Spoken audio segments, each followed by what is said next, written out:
My name is Artsy Sister, the Artsy Sister, and today I wanted to talk to you about my favorite travel movies. Like basically travels like the point is just going to different places and like you get to see lots of scenery and you may see either one place in detail or many other or little pieces of many different places. So the first one on the shopping block is the bucket list. And like right about the beginning, and just based on the title alone, it's pretty obvious that both of them are about to kick the bucket. So then, like, they become friends while in the hospital, and then since they both know that they don't have much long to live, they decide to they make a list of things that they want to do, and then with his new millionaire friend, he goes off to fool around and live his life. So then the little journey takes us to China, to Egypt, and a bunch of like other places. So it's a good travel movie if you can overlook the fact that both of the main characters are dying. Of horrible, painful death. Yeah, cause like So yeah, but it's the journey, not the destination, which is the graveyard. Which is what it. But then again, this is like a good one to start with because it's depressing. Moving along. This one is couples retreat. Like the main characters, they get like I forgot the setup, but long is that it's like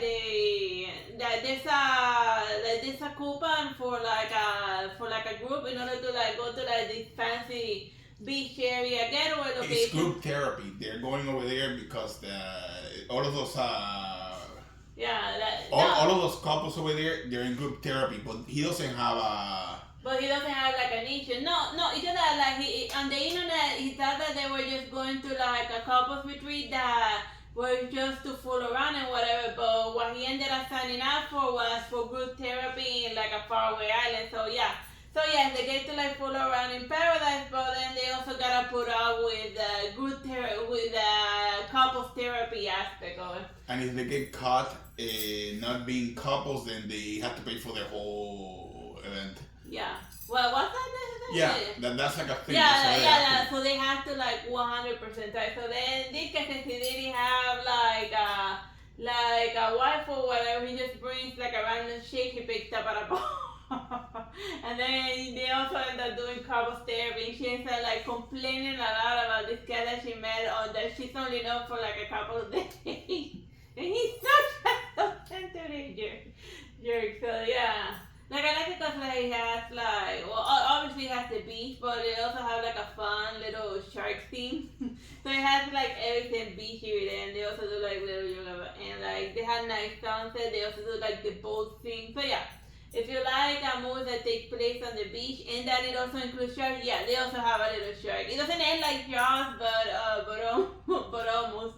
But then again, most travel movies are also comedies, so. I don't know any. Do you know any travel movie that's not a comedy? Because even the bucket list, even though everyone's like dying, they still manage to squeeze in a joke here and there. But then again, that's Morgan Freeman and Jack Nicholson for you playing off of each other's strengths. So yeah, you put those two in a room and you leave a camera and you got a movie. Yeah. That's it. You're tearing me apart, the room. Yeah. This one is Dumb and Dumber. Like they end up going like these guy ends up falling in love with like he drives a limousine and he ends up falling in love with like the chick that he drives to the airport who leaves a bag unattended. So then she gets on the airport. So then like the journey becomes him going to Aspen in order to because he saw that that's where she said that she was going. In order to return the mysterious back to her, because the bag is just basically and it's just the excuse he found in order to go talk to her, And then so it's more like a road trip movie, but when they arrive to Aspen, they show like I don't know, they do like the snow thing and like they see the fancy hotels and all that. So So it's very travel because they travel and stuff, and of course, lots of jokes because it's Jim Carrey movie having it up. I remember that this is one of the few video things we have this is one of the few movies we own when like we came to the States. Like, so obviously it was either watching this movie over and over again or had nothing better to do. So bro and I, we watched this movie more times than we cared to admit when we were small. So yeah, Dumb and Dumber. We could even almost like recite that movie word for word. Scene by scene. Okay, so this one is Evil Under the Sun. It's Hercule Poirot that goes on vacation to a nice beach place. No, you're saying that wrong. It's yeah. Like he goes to a nice beach resort, but then somebody gets murdered, and then after a certain point he'd be like, "Am I cursed or something?" Because like everywhere I go, somebody gets murdered. So yeah. You can make like a fan theory that the one doing all of the murders Hercule Poirot and then blaming everyone. And then framing somebody, and then like using his detective skills in order to frame someone for the murder that he overcommitted, because that's another way. And then since he has like great reputation for being a great detective, of course he's like describing scene by scene how the person died because he committed the murder, and now he's trying to blame it on a poor bastard. I mean, the poor bastard never confesses. He's always like, "Oh, I didn't do that. What are you talking about?" Yeah. I think that's the biggest mystery in all of Artsy Sister. The psycho killer that's Hercule Poirot. Or maybe that's just the art theory. But yeah, even just on it also has Professor McGonagall as the hotel owner. Or I think she as like the hotel owner. So yeah, like you get like the nice interior. There's a silly playing the piano scene. Now you get a lot of nice. There's like they also do the beach. They do some paintings. They do a scene where they go on a boat. Then they do kayaking. So they do a lot of beach stuff in this movie. So even though it's a murder mystery, it falls on the travel scene. Cause even while he's like doing mysteries, he also fools around a bit in between his murder investigation. Well, yeah, I'm investigating a murder, but I'm also on vacation. I'm gonna enjoy this vacation. So help me, God. So help. Oh yeah, it's interesting because in a lot of Agatha Christie books, there's always clock manipulation as a means to commit murder. Like it happens more often than one would realize. That somebody manipulates the time in order to make people think that something happened in a time that didn't. Yeah, and also like a lot of a good number of murders always happen when he's on vacation. Like remember that Death in the Now, he was like going on a tour of Egypt, and then somebody got it. So even as a series, you're just reading. If you see Hercule Poirot, if you see Hercule Poirot, run. Run, cause somebody's gonna drop dead, and it's certainly not gonna be him. Oh yeah, and in the Paris one they showed Venice. They showed a creepy haunted mouse and some canals. And some apple bobbing. And also apple bobbing. So as a whole series, you can also kind of consider Hercule Poirot as a travel one, kind of. Where he just goes somewhere and somebody always gets saved. I think he's the one who did it, but that's just me. It's a theory. A movie theory. Alright, next movie. You're gonna get mad but they're knocking on our door saying that we're stealing his bed. Oh, well, he sold his bed. Oh, yeah, true. Whatever. This one is Forgetting Sarah Marshall. This guy, he gets down by the titular character, Sarah Marshall, and then he goes to Hawaii in order to try to like get over the heartbreak and stuff. But then Sarah Marshall is like fooling around in Hawaii with like her new boyfriend. So then he kinda kills the receptionist into pretending to be his girlfriend so that he doesn't feel so lonely and alone. So I think she just ends up dating him out of pity, which is something that women do a lot. Like the whole the strategy of bawling your eyes out until the chick dates you it works more often than a lot of chicks would dare to admit the pity angle works. But then again, it's like Miss Congeniality would say, oh, I dated him because he told me he had an incurable illness. But then I discovered that illness was stupidity. Or maybe that's in the Spanish translation. Because I always watch Miss Congeniality with Spanish dub instead of like in the original English.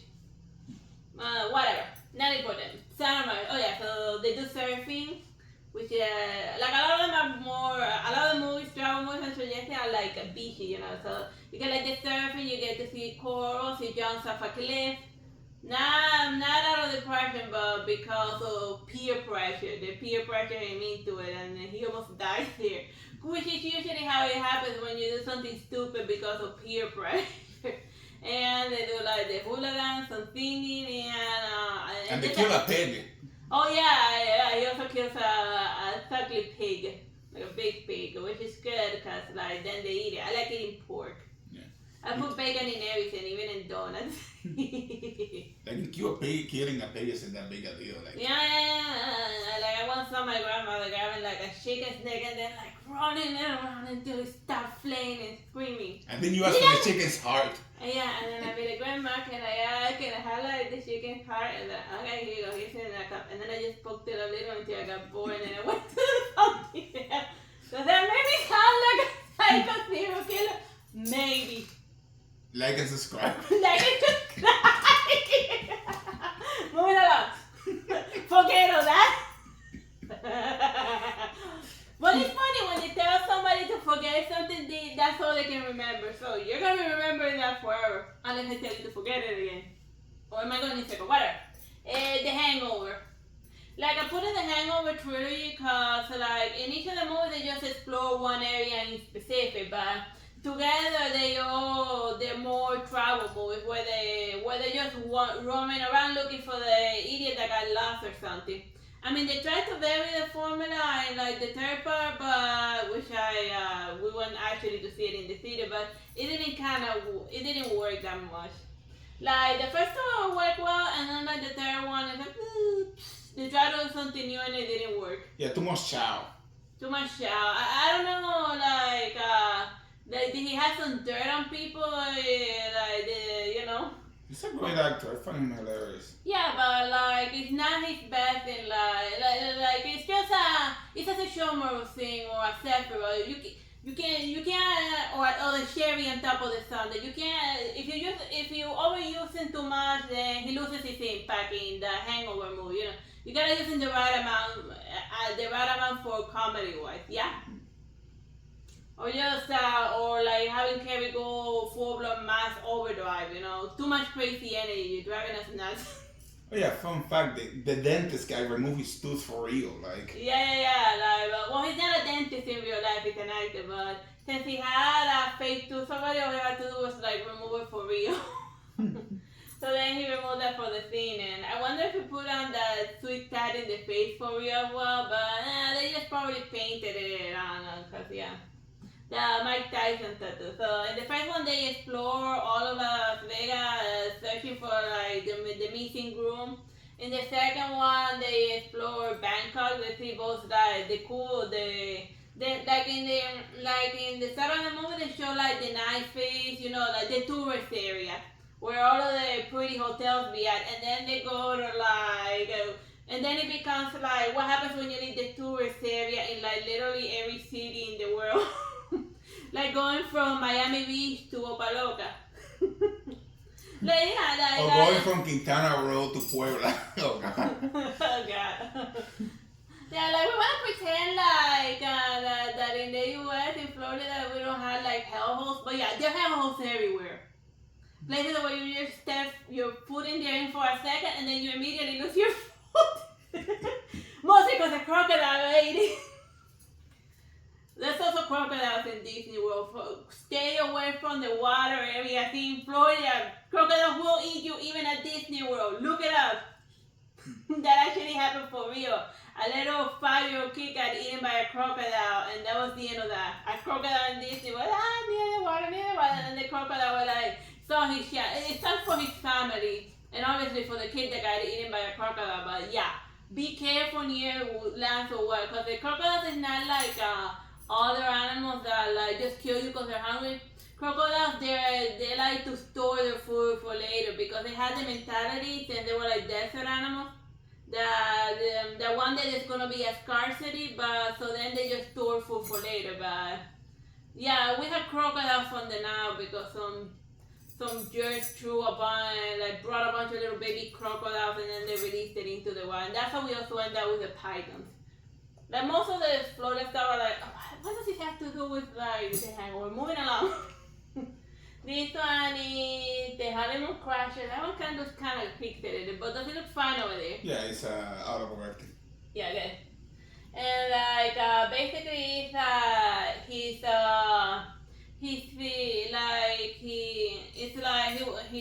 like at the altar and then like his girlfriend she leaves him for another guy because he's like a cool race car driver, and she was only marrying him because yeah he's nice and all that, but she wasn't certain if the guy that she really liked was into her. So then since he stole her from the altar, she just left with the guy that she truly liked. Cause you know, like sometimes some chicks they have like two guys, and then there's a guy that she really likes, but she's not certain if the guy will ever commit to her. So then they just have a backup guy because they don't want to die miserable and alone. So then that's how it happens. They almost make it to the altar, and then suddenly she just ups and left because if she does that to you, you were the backup guy, the insurance, the guy that if I don't want to end up miserable and alone, backup guy. So yeah, so then since he's like that and whatever, his mother goes to the honeymoon with him because it's not refundable. So then like he gets a lot of teasing because like usually in like the places they see like the older guy with the young woman, but this time it's like they look like a cougar and like her victim or whatever. I don't judge. Yeah. Sometimes some guys got like the mayores, like a perfect example is Your brother. I was gonna write a dip. I want to say your brother, but Whatever. Are you dating a shit that's older than you? No. There you have it. Move it on. You just proved my point. So yeah, they do all of the beach stuff and sailing takes me away and they also had like a fun, cool little surfing thing. Like I've never seen like a weird surfboard like that, and that was interesting how he used it in like the movie. And of course, they do a lot of like little couples dancing and stuff, but mostly because he knows how to dance with his mom, cause like children learn to dance from their parents, so obviously they still got all of the moves from when they were like small. So then in the honeymoon they end up like reconnecting him. And she also buys him pot in order to like help and like feel better. And then like the drug dealer be like, oh, good mother. Oh, this is for my son. Good mother. She like you carry her out. Oh, you buy yourself drugs, you're a good mother. So that's a hilarious joke.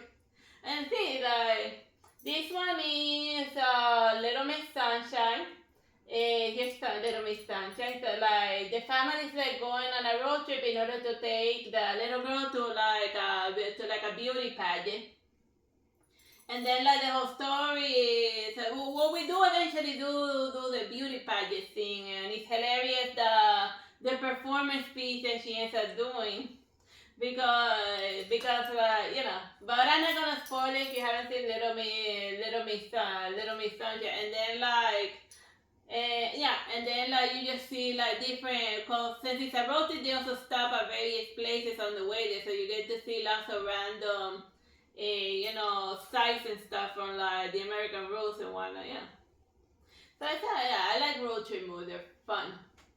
I've never been on a road trip, but not like where like it's always like going to Orlando or going to the I guess the road trip the closest would be like the Florida Keys, where there's a few stops over there that are worth stopping by in order to like extend the trip before making it to the Key West destination. But yeah. What about the 6-hour ride to like the pyramids in Mexico? Oh yeah. I have bad memories about that. Like they had a few stops. Oh yeah. The place that they told us that it was a site of conflict, and then be like, "You're telling us that now after we got off the bus, you're doing nothing." Hello, this area is a site of conflict, and it has like armed people. So leave your criticals here. Narcos, and then we see a police officer passing by with like an AK-47. And like some wounded people leaving. It's like, okay. And then we see like the hospital bringing people out of the pyramid on a stretcher, and then they'll be like, "You're telling us that now?" After dropping at the end, and then we're like, "Where's the bus?" And then the bus, they'll pick us up later. Yeah, linger here for maybe not. Oh yeah, they said, "Don't forget to collect money for the ransom." It's like, what? What? So yeah, that's we had to do like a little collection so they let us pass. It was hilarious. Oh my god. To pay their toll, man. but whatever. We're not talking. I genuinely wish that was a joke. Oh yeah. If you must know, it's in Mexico. It happened in our last vacation to Mexico. It was fun up to the part where I almost died of a heat stroke. But yeah. We visited the Pyramid of the Sun. Of course, there was gonna be a lot of heat. Oh my god, okay. I still remember my brain melting up. But like, that's the closest I ever, in a long while, that's the closest I ever felt like that I was about to pass out. Yeah, in that one, we went to various places. We went to like the cenote, we went to the pyramid, we went to that the goes village. down as a road trip. Mm-hmm. On the bus. But yeah, they don't make sound check. This one is Rat Race. You could almost consider it as a prequel to the Squid Game. Is it run? Yeah, it's run. Because like these guys, they get taken to like it starts in like Las Vegas hotel, and then like the owner calls a bunch of randos, and then he tells them that they're gonna participate in a race, and then like the first one who makes it to a bag of $1 million that's on the other side of like Nevada or something. Then he wins the $1 million that are inside of it, and then it's up to them how they go about winning the race. And the little thing has like a tracker, and then as soon as they leave and they start racing and whatever, but then like since they're so desperate for the money, they start like how it happens in Squid Game, that they start doing each other harm along the way and like trying to follow them, and some almost commit murder. And and you know, like in the last weekend they had like a pregnant chick. Well, in this time, like the people that this guy endangers his wife and his 2 children because he wants to get those $1 million, $1 million. It's not even for like it was $1 million or 10 million. No, it's $1 million. It's not even that much money. Yeah, like in today's economy, that's not a lot of money, but yet I still feel that they will commit murder for it. Oh, and then as soon as they leave, then you find, then from the other room come out the people who are betting on them. So it's like the mass pig people from Squid Game. So yeah, this is Rat Race. You could consider it a Squid Game in America. Yeah, it's not in America. Like they don't really need to. There's not it's a little cheaper as far as production value, because they don't have an island dedicated to just murder. But you know, there was a good, since this is a comedy, no one like over died, but some of them almost died. Like especially when she. Is that Pee Wee Herman or no? No. That's I forgot this one, Mr. Bean. Oh yeah. Yeah, and this one, Cuba Gooding Jr. and no Whoopi Goldberg, and I don't know who the hell the other people are. That's why they're like, these 2 are close to the foreground, because only these 2 are like recognizable folks. But yeah, and then even close to the end, they start cheating in order to. Well, I don't want to spoil it, but it's like you see a lot of like crazy desert stuff. You know, it's just the journey, not the destination. And they even visit the sketching museum, but I don't want to say whose museum, cause whatever. Just see it, it's hilarious. I find it hilarious. My mom doesn't like it. She'd be like, "Why the hell do you like that stupid movie?" Because it's a stupid movie, Mom. I don't like to think. It's boring. I like what I like. Oh yeah. This one is the Exotic Marigold Hotel. It's like I would consider this like they played off as cute, but they basically were coming to staying at a tourist trap in India. Cause like on the internet they show like the hotel looking like freaking amazing, but then when they arrive there, it's like completely falling apart. So he's like, well, what I told you was the idea of what I'm trying to get, but I need money in order to get there. But this is just what I had to offer for the time being, and but still, it doesn't change the fact that he conned them into it. Yeah, great marketing, by the way. Great marketing, you know. It's almost like in Universal Studios how they con a bunch of people into... A bunch of people know they conned us too. Yeah, us too. That's why you are never going to see us in Universal Studios in Florida again. Because they promised a huge fireworks show and holograms, and then there was even a drone expecting it. And then they were like, because they didn't shoot fireworks. But you know what we did see fireworks? From Disney World, which we saw over the horizon. They were that big, but not in there. Yeah, as soon as the fireworks didn't happen, they even removed it from the website. It was yeah, but I remember, and like the 500,000 people that went there also remember because they stormed out of there. We almost got trampled over. Yeah. Because they were angry. Yeah. Well, because we came from Miami, but some people came over there from other countries. Yeah. To watch the great hologram fireworks show at Universal. Yeah, but they didn't know. So they made a lot of money once, but they just immediately burned all of those customers. And the thing with like Family Guy people is that they talk, and then their children talk, and then their children talk. So it wouldn't surprise me if in less than a year they're bankrupt. Yeah. Well, I don't usually like to talk bad about people, but I want a refund. Yeah, I mean, what happens if you got influencers on your event and one of them decides to talk on YouTube? Yeah. What do you do then? What do you do then? But yeah, that's why I wanted to mention that in the Exotic Marigold Hotel, that they were lucky that he just kind of a bunch of like old folks that like that don't use the internet much, or so obviously they weren't able to like tattle on him, and eventually she does fork over the money so for him to build his dream hotel. But yeah, not only did she con them over, he conned them into paying for the hotel. Yeah, so like imagine going on a vacation and then being down $3 or $5 million. Yeah. Like they played it off as cute, and you do see lots of Indian scenery, but the reality is the reality. This guy conned a bunch of rich people to give Like a lot of rich, vulnerable old people. Yeah. But not very specific. They wanna, so yeah, take that. And that's what he said. Yeah, I conned them. I got a bunch of old rich people to give me their money. Yeah. Now he doesn't have to like keep doing the spam of I'm a rich prince from India. Remember the spam that I still get those. I still get but my inheritance is locked up and I just need $1,000 and then I'm gonna give you 25,000 bucks.